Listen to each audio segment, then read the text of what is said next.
Guys आज चाहिँ म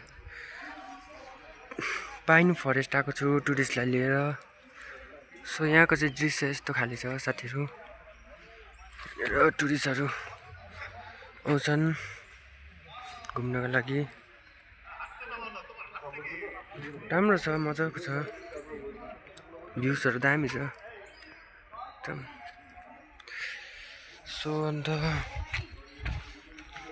अहिले घरि चाहिँ यहाँनिर ब्रिज पनि बनाइदिएको छ सानो टुरिस्टहरूको लागि। सो यही छ दृश्यहरू।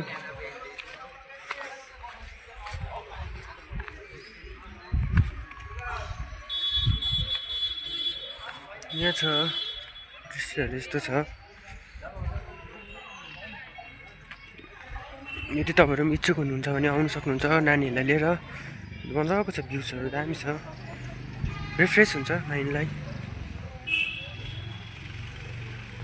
घरमा बसेर कति काम मात्रै गर्ने, यसो घुम्नु पनि आउनुहोस् है साथीभाइ हो।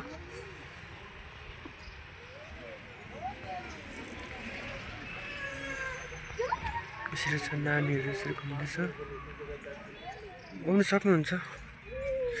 अब अहिले सिजन पनि डाउन हुँदै गयो, कम्ती छ गाडीहरू। यसरी चाहिँ दामी राम्रो छ है दृश्यहरू, आउनु सक्नुहुन्छ है साथीभाइहरू तपाईँहरू। यो चाहिँ तपाईँको लोकेसन चाहिँ पर्छ, यो चाहिँ पाइन फरेस्ट भन्छ, लेप्चा जगत भन्छ यसलाई। त्यो चाहिँ सुकियाको नजदिकै छ यो चाहिँ। यो लोकेसन चाहिँ आउनु सक्नुहुन्छ त्यसरी हुन्छ। हजुरहरूसँग भिडियोमा जोडिँदैछु अर्को भिडियोमा।